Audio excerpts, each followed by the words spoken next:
Ойрд ажил ихтэй 5 дахь өдрөөс бичлэгээ оруулаад байгаа шүү guys. Бас хэтэрхий их сунжирхаар үйцгүй байгаа болохоор 20 минутаас ихгүй л хийхээр боллоо шүү. Ямар ч тач 7 хоногтой бол нэг анги гаргаад явна л гэж бодож байна. За тэгээд бичлэгээ үзэхээс өмнө лайк сабаа сайхан дараад өгөөрэй. Баярлалаа. Get ready for it. Get ready for it. За анги маань нэгэн цастай өдөр эхлэх ба Рины ах болох сая. Би ялбал бидний мөрөөдөл дуусна гэд нэг оноогоор тоглохоор болдог. Рин хүсэхгүй байсан ч хүчээр тоглохоор болно. Сайч Ринийг хуурч гарчхаад намайг байхгүй 4 жил юугаа хийж байсан л гэдэг. Тэгээд буцаад одоогийн цаг хугацаанд ирнэ. Эгогийн утасч дуугарч явхад нөгөө хөлбөмбөгийн холбооны зөвлөх байх ба. Итоши сая орсноор тэмцээнээр их мөнгө орж ирэх нь л гэдэг. Тэгснэ үнэхээр ялна гэж бодоо юу гэхэд Эго Японы хөлбөмбөгийг Блулок л өөрчлөн гээд яваад өгнө. Эго Блулокийн тамирчидаа та нар бол 300 тоглогчдоос тунаж үлдсэн 35 тоглогч. 3-7 хоногийн дараа Итоши саяар ахлуулсан Японы 20 хүртэл насны шигшээ багтай тоглоно л гин. Тэгсэн Райч тоглох бүрэлдэхүүний яах юм? Бид бүгд довтлогч нар л гэдэг. Эгоч дундаасаа л хамгаалагч хагас хамгаалагчийг сонгохоос өөр арга байхгүй ээ л гин. Тэгснэ багийн үндсэн 6 гишүүнийг хэлье. Энэ 6 бол Блулокийн топ 6 л гэдэг. Нэгт Итоши Рин. Number 2. Шидо Рюсэй. Бабён. Гуравт Карас Тарито.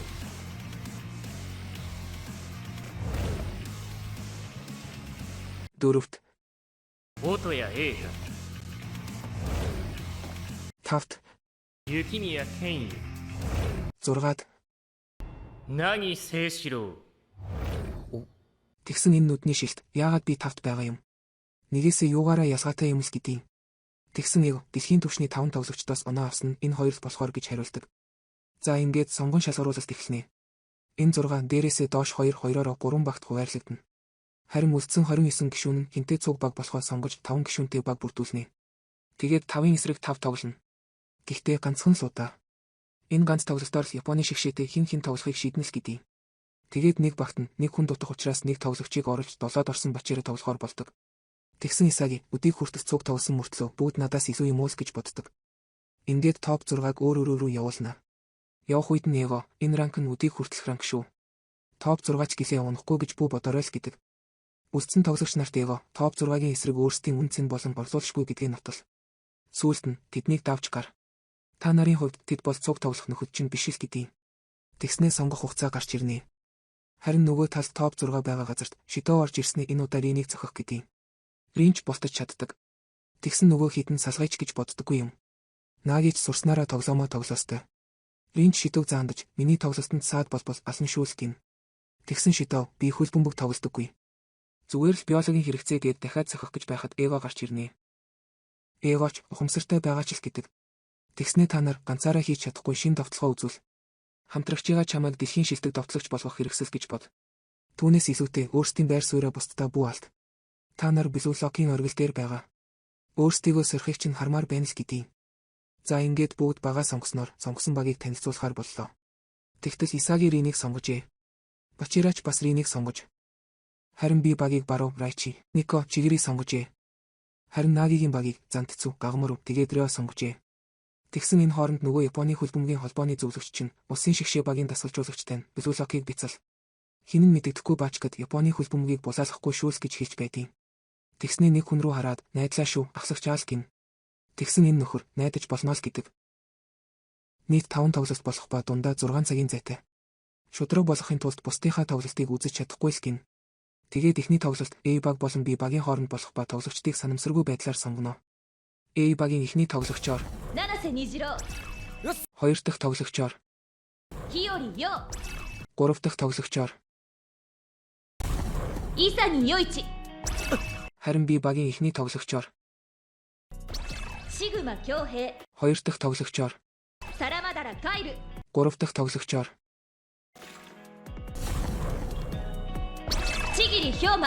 тэгээд Исаги хувцас солиод цааш явж байтал нанаас Хёри хоёр нь бүр үнэн хөөрхөн аштай. Исаги бүр баярлаад сүд. Өмнө нь яалчгүй л хэцүүхэн байсан юм байна лээ. За ингээд тоглолт эхэллээ. Шидоуч бөмбөгтэй явхад Отоя 90 зогсооно. Давхар би багийн тоглогч хавчхаар ирдэг. Тэр үед нь Исаги дэмжиж өгье гэд нааша дамжуулаарэ гэдэг. Шидоуч дамжуулна. Исаги ч чиний авьяасыг ашиглаж би өөрийгөө харуулна гэд Рин рүү дамжуулдаг. Тэгснэ хоёулаа хамтруулж тэд ихний оролцоогоор зогсоож чадахгүй гэд дамжуулж явсаар хаалганы өмнө ирнэ. Тэгээд Исаги сүүлийн мөчөд дамжуулахад чигэрийн 90 бөмбөгт нь хүрч чаддаг. Бөмбөгч дээшээ хөөрлөө. Тэгсэн гинэд Шитоо миний бөмбөг гэд гүйдэг. Исаги тэр бөмбөгийг авсан ч бүслэгдэнэ. Тиймээс Шитоогоос бөмбөг авбал оруулж чадна гэд гүйдэг. Тэгтэл Шитоо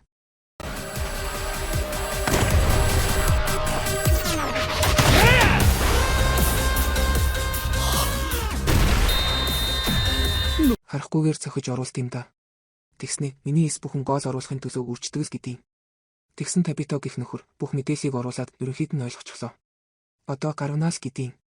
За ингээд би багч бөмбөгөө гаргаж Табито бөмбөг авлаа. Тэр үед нь Исаги бөмбөгнөөсөө хол байна. Бусаач чадах нь гээд очтол Табито түүнийг албаар хуурсан байдгийг. Тэгснэ өрсөлдөгчийнхөө сул талыг оносноор ялах магадлал өсдөг. Тэгээд багийн сул цэг нь чийл гэдгийг. Табито ч Исаги хуураад гарахад Шитоо ирнэ. Тэгээд Исаги хоёулаа шахвал бөмбөгөө авч чадна гэтэл.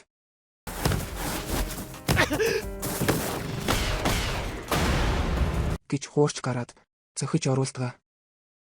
Тэгсэн Фьори алуурчин Карасу Табито өрсөлдөгчийнхөө сул талыг олцоход дуусан дуустал тэр тоглогчоо бяцалдаг тоглогч.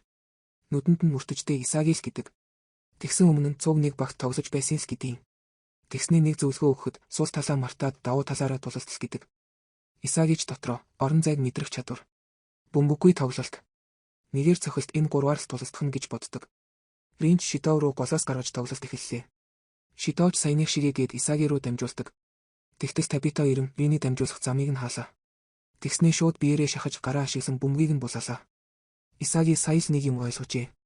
Карасу өрсөлдөгчийнхөө зайг хэмжиж хөдөлгөөнийг нь зогсоохын тулд гараа ашигладгийг. Тэгээд бүр гурвуулаа орчин хамгааллаа. Тэгсэн энэ нөхөр Ринд мэдэгдэхгүйгээр хойгуур нь гарan бөмбөгийг авлаа.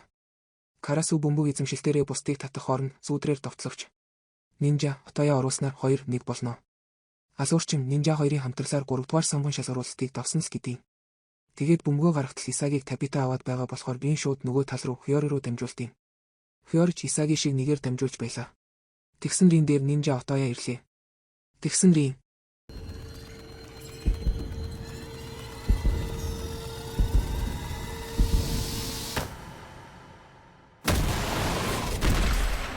Шитоог ашиглаж хаалгач бөмбөг харахгүй өнцгөөс өшөлсөн байдیں۔ Ингээд 2-2 боллоо. Тэгсэн топ 6-аас бусд нь одоохондоо юу ч хийж чадахгүй л байлаа. Би баг бөмбөгөө гаргахтал чигри талбайн төвд дамжуулалт ирэхийг хүлээлгүй жигүүрээр явна гэд гуйлээ. Исаги ирж чигрийг авах гэтэл чигрийг улам хурдаа нэмж хажуугаар нь өнгөрлөө. Карасуч чигрийг рүү дамжууллаа. Чигрич Отоё руу харан дамжуулж Отоё гол хийнэ. Отоё оруулснаар 2-3 боллоо.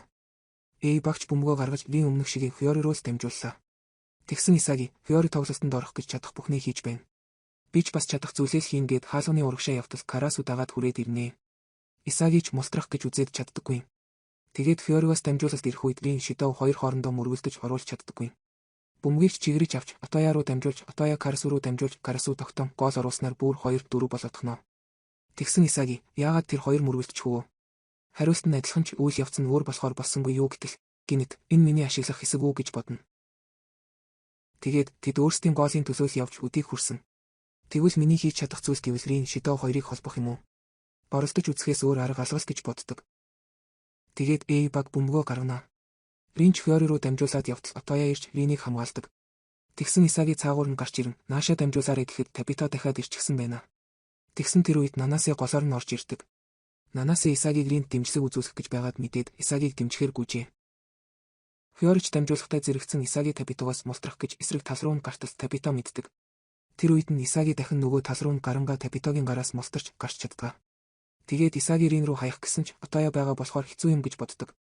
Тэгтэл Шитоо дууддیں۔ Исагич надад цохих зай гаргаж өгч байгаа юм байна гэж бодоод дамжуултал Шитоо шууд дороо эргэж өшөглөөд оруулдیں۔ Ингээд 3-4 боллоо. Би багч бөмбөгөө гарган Табито бөмбөгтэй явж байхад Исаги эртэл Рин хажуугаас нэрээд чи бүтэхгүй гэд холдуулдیں۔ Табиточ Ринийг хуурах гээд бөмбөгөө хойш татан гараа явуултал Рин тохоогоо өргөн гарын холдуулна. Табиточ заавал хуурч гарахгүйгээр дамжуулъя гэхийн завдалгүй Исаги ирж бөмбөгийг нь булаадаг. Исагитэй цуг Нанасе Фьори хоёрч бас хөдөлдөг. Исаги Фьори руу дамжуулж Фьорич буцааж дамжуулж нэгийг хуурна. Тэгсэн Исаги дээр Отоё ирнэ. Тэгэхэд нь Исаги Нанасе руу дамжуулж Нанасеч буцааж дамжуулна. Исагич буцаагаад сул гарсан Фьори руу дамжуулдаг. Тэр хооронд чигрий Фьориг авах гээд ирдэг ба Шидо өмнөх шигээ Фьори руу ойртох үед Шидогийн хойно гол оруулна гэж бодсоор Исагийг гүнэ.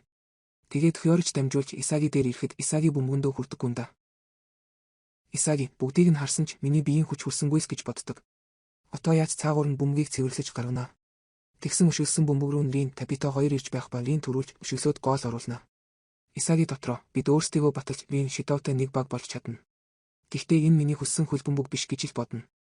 Тэр үед нь Фьорич ирж сая тим дамжуулалтаас өөрцөг байсангүй л гэдэг. Тэгсэн Исаги миний бодол гүйтсэн ч биеийн хүч гүйтсэнгүй л гэдэг. Тэгсэн Фьори бодож хөдөлбөл оройтно штэ. Харин рефлексээрээ хөдөлөх гэдэг.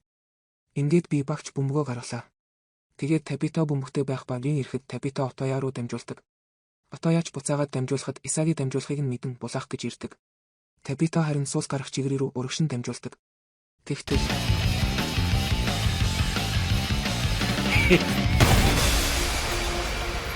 Шидо бөмбөгийг нь зогсоож өшөөлдөг. Бөмбөгч Нанасэ дээр ирэх ба шууд Исаги руу дамжуулдаг. Исагич Фьори руу дамжуулж Фьорч буцаагаад дамжуулна. Тэгэхэд Табито Исаги дээр ирнэ. Тэр үед нь Рин Нанасэ 2 ирдэг ба гурвалжилж дамжуулж Карасу Отояг хуурдаг. Тэгээд сүүлд нь Исаги дээр ирэхэд Исаги Фьори руу дамжуулдаг. Фьорч жигүүрээр явхад дагаад чигрийг гүйнэ. Ингээд бүгд л хаалганы урагш гүйж эхэлдэг. Тэгэхэд Исаги хойноос хаашаа явбал оруулах вэ гэж бодож эхэлдэг. Тэгсэн ихнээсээ бутраал эхэлнэ. Тэгснэ би тэнийг юм уу? Бодоод хөдөлбөл хоцорно. Мэдрэмжээрээ хөдөлөх гэдэг. Фьорч гол руу дамжуулахад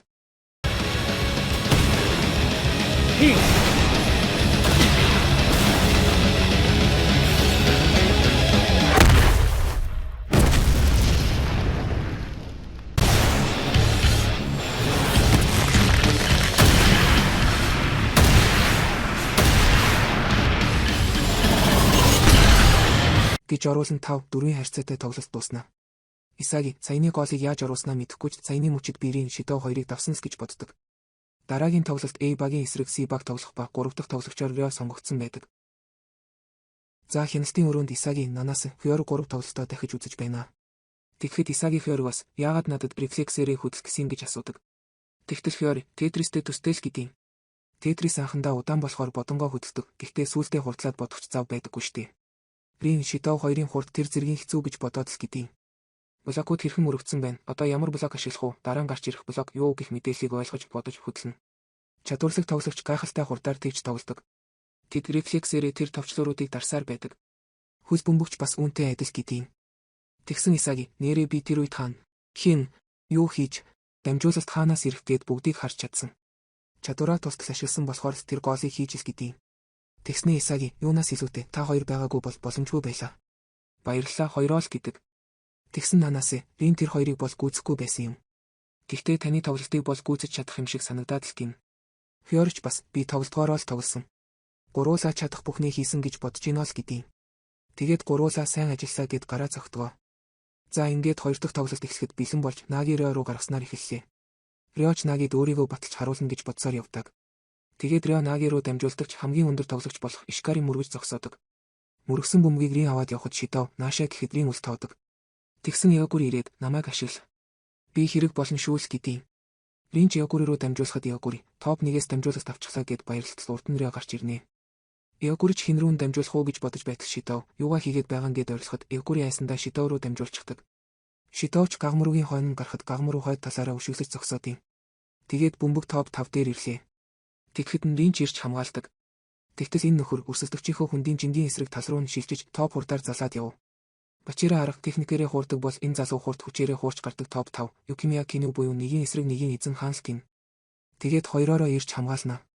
Тэгсэн чинь Юкимия шууд нилээн дээшээ зогтیں۔ Бөмбөг нь явж байгаа тогтсон унаж хэрэгнэ. Тэгээд хаалга руу ойртох үед нь Ариу гарч ирнэ. Тэгсэн урд нь Наги гарч ирэн бөмбөгийг тогтоож зохиж оруулна. Рёч дотроо миний мэдэх Наги биш болж. Яа харахгүй чи минийх байхаа болжээ. Тэнэг чинь л гэж бодно. Дараа нь багч бөмбөгөө гаргаж Рин бөмбөгтэй залаад явна. Тэгтэл Рё топ 6 ч өөр юм аа. Хинч яаж хичээсэн хизээч хүрэхгүй 100%-аас илүү гайхалтай чадвартай юм. Тэгтэл би бүх талын чадвартай ч яаж хичээж хөгжүүлсэн 99-өөс илүү гарахгүй л гэж боддог. Рин ч Рёг хуурч гараад багийн 2 өндөр тоглогчоо ашиглан өөрөө гол оруулдаг. Рё эднэрт дэлхийн шилдэг тоглогчоос өөр юм хэрэггүй. Гэхдээ би бол өөр. Хэрвээ би ялагдаад хариулт үргэлжлүүлж амьдрах л гэж боддог. Тэгээд аав ээжийнхээ хэлсэн сонгогдсон хүмүүс хөл бөмбөгийн тамирчин болдیں۔ Чи болно гэж байхгүй. Чиний төсөөс хийлж байна гэснийг нь сандаг. Тэгээд Рио миний хүссэн зүйл энд л байна. Эндээс өөр хаанч байхгүй. Өгийн бутраа далга болох мөрөөдөл юм бол би ч гэсэн бүхний хаяад тэнэг болно л гэдгийг. Юкимия Игагурыг хуурдагч ард нь Рин бөмбөгийг нь тасалдаг. Тасалсан бөмбөг нь Рио дээр ирнэ. Наагич дамжуулалт авахар хардагч Рио дамжуулсгүй. Чи Блулогт өөрчлөгдсөн шиг би ч гэсэн ямар ч өнгөнд хуурна гэж зөгтөйн. Тэгсэн бөмбөг нь яг Юкимия зогсон шиг явж байснаа орд юм да. Ингээд Риогийн шин тоглох хэв маяг болох хамилион бий болно. Тоглолтыг үзэж байгаа Исаги тэр хэд ярилцсана. Хуулбарсан ч гэсэн 99%-ийг л гаргаж чадна.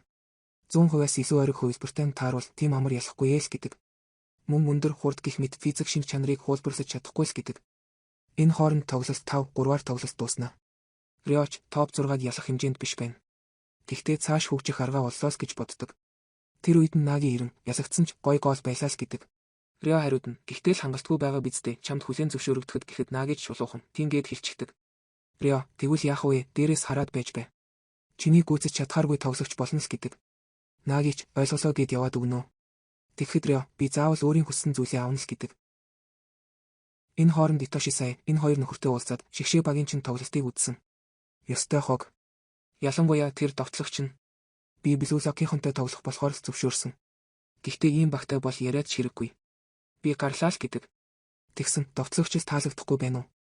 Тэгвэл өөр хэнийг ч оруулж болно шүү дээ гэдэг. Тэгсэн сая хинч болох юм уу гэхэд Япон хүн л байвал хамаагүй гин. Тэгсэн сая Блулогт хамтармаар байгаа нэг тэнэг байна л гэдгийг. За энэ хүртэл үзсэн та бүхэндээ дахин баярлалаа. Та нар бол хайр шүү.